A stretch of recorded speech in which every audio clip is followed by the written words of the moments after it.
Alituta tukuya kayman shamushkamashikuna yupaychani kay rimaykukunata kumbidashkamanta.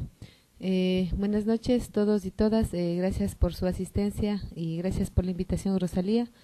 Nosotros habíamos tenido la suerte de encontrarnos con Rosalía hace algún tiempito y creo que es bueno encontrarnos con ella después también.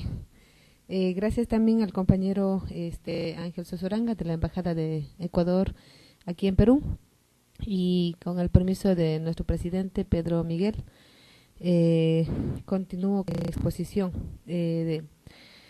Bueno, un poco para ponernos en el contexto ecuatoriano, hay que considerar que el hito histórico que tenemos como movimiento indígena en el Ecuador parte desde los años 90. 90 y 92, en las dos primeras movilizaciones más grandes que se ha tenido, como una herramienta que nos ha permitido ponernos dentro de la agenda de discusión de las políticas públicas ecuatorianas, porque antes de eso no se había considerado la organización necesaria para que permita tener como punto de debate para esto.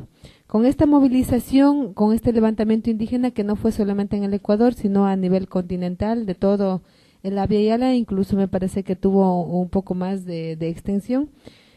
Tuvimos los resultados en el Ecuador para que en la reforma constitucional de nuestro país se incluyan el reconocimiento de un Estado pluricultural, multiétnico y multilingüístico. Son los primeros alcances en cuanto se ha tenido, y que eso nos ha permitido incorporar el ejercicio de nuestros derechos institucionales como educación intercultural bilingüe, salud intercultural, también con CODEMPE, que es el Consejo de Desarrollo de los Pueblos y Nacionalidades Indígenas, y otros alcances en cuanto a los ejercicios de nuestro derecho también.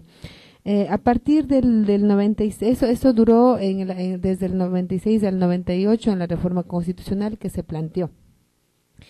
Después, en el 2008, como ustedes saben, el resultado del proceso del proceso de lucha y de resistencia que se ha tenido, y las exigencias que se ha hecho desde los movimientos sociales, culturales, tanto de los movimientos indígenas, de los movimientos afroecuatorianos, de los movimientos urbanos, etcétera, se ha logrado incorporar otra reforma constitucional en el 2008 en Montecristi.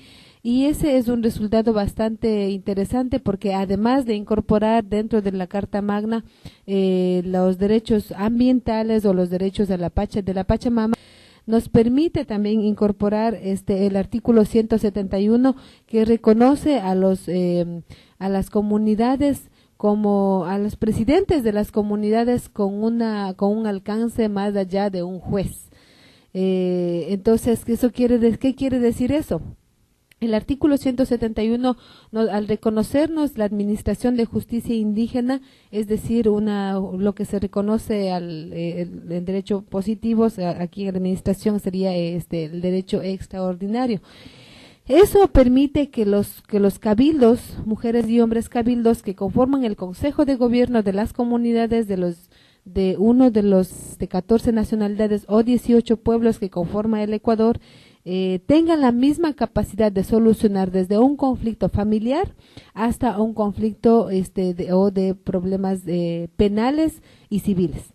Tiene la misma capacidad y la misma posibilidad de dar una sentencia al mismo nivel de un juez.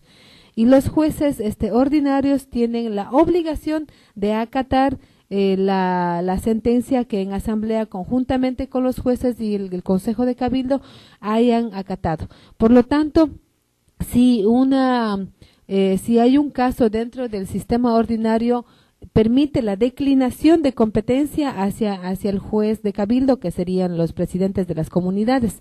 Es un alcance bastante importante que se ha hecho, pero en el ejercicio de nuestros derechos, muchas veces el obstáculo de la voluntad política y personal de los diferentes espacios de poder que se encuentran en este caso en el eje legislativo, ha impedido avanzar este ejercicio de desarrollo.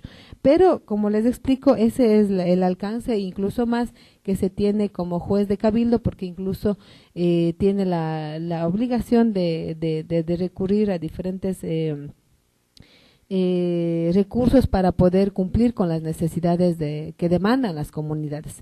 Entonces, la administración del sistema de justicia indígena, si bien por un lado permite resolver problemas penales o civiles, también exige que se permita dar respuesta a los problemas locales de ahí. Y esto de los jueces de cabildos o las comunidades se organizan por organizaciones más provinciales, o lo que aquí serían los distritales, me parece, y después las regionales y después las nacionales. Y nuestras organizaciones, las nacionales como la Ecuarunari y la CONAIE, nos permite tener una comunicación, una representación política del mismo alcance, del mismo estatus político organizativo con el gobierno central.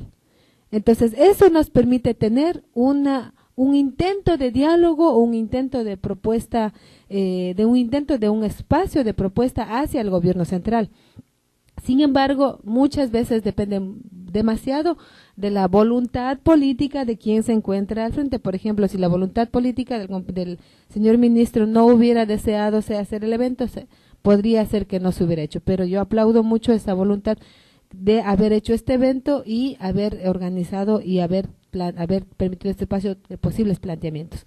Entonces, en el Ecuador, rumbo al Río 20, por ejemplo, nosotros entiendo que se está trabajando algo similar, pero no con el Estado. Entonces, por eso es que una cosa diferente es la representación estatal dentro de estas entidades como de las Naciones Unidas en Río de Janeiro, y una representación muy diferente es la de nosotros como movimientos indígenas, que vamos a plantear desde otro ángulo, desde otra perspectiva, desde otro eje, nuestras necesidades y nuestras demandas.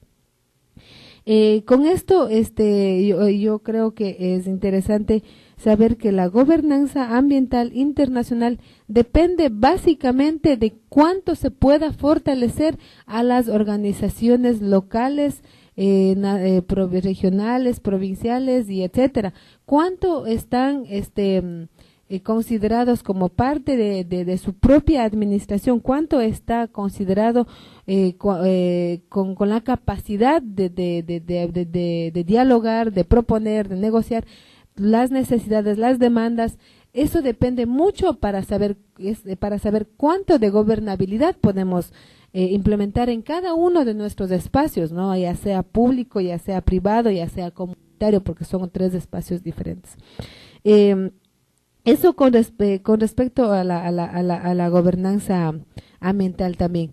Y yo quiero terminar diciendo que en el Ecuador prácticamente nosotros hemos tenido, a pesar de que la Carta Constitucional del Ecuador ha reconocido, ha avanzado en cuanto a derechos colectivos, en cuanto a derechos de los movimientos indígenas y sociales, en la práctica, en el ejercicio del derecho, hemos tenido un retroceso bastante grande, porque los derechos conseguidos en el 98, por ejemplo, se han retrocedido. La educación intercultural bilingüe prácticamente ha pasado a ser un departamento muy pequeño de la educación oficialista. Nuestra dirección de salud, por ejemplo, intercultural bilingüe, se necesita tener en consideración al desarrollo, a la necesidad de seguir avanzando en cuanto a los conoceres y saberes que se tiene como pueblos indígenas en el Ecuador, en el Perú, en el mundo entero. Entonces, por eso se necesita tener espacios propios que permita seguir desarrollando todos estos ámbitos, pero en el caso ecuatoriano hemos tenido un gran retroceso. Por último, quisiera extender el cordial saludo desde la Federación Indígena y Campesina de Imbabura, FISI, para que ustedes puedan conocer un poco más de esta organización. Creo que podremos tener otros espacios más, pero extiendo nuestro saludo y nuestra solidaridad y nuestra latente preocupación por el caso del alcalde de Espinar, que se encuentra preso también. Esperemos que la voluntad de este gobierno actual pueda salir hacia adelante con unos buenos resultados. Deseamos lo mejor para esa buena y sana solución, porque a nivel internacional sí nos encontramos preocupados, compañeros. Doy el paso al señor presidente de la comunidad Tucalata, para que continúe con su exposición desde la experiencia de la aplicación en el ejercicio del derecho que corresponde a los alcances constitucionales y las limitaciones que se tienen también. Gracias.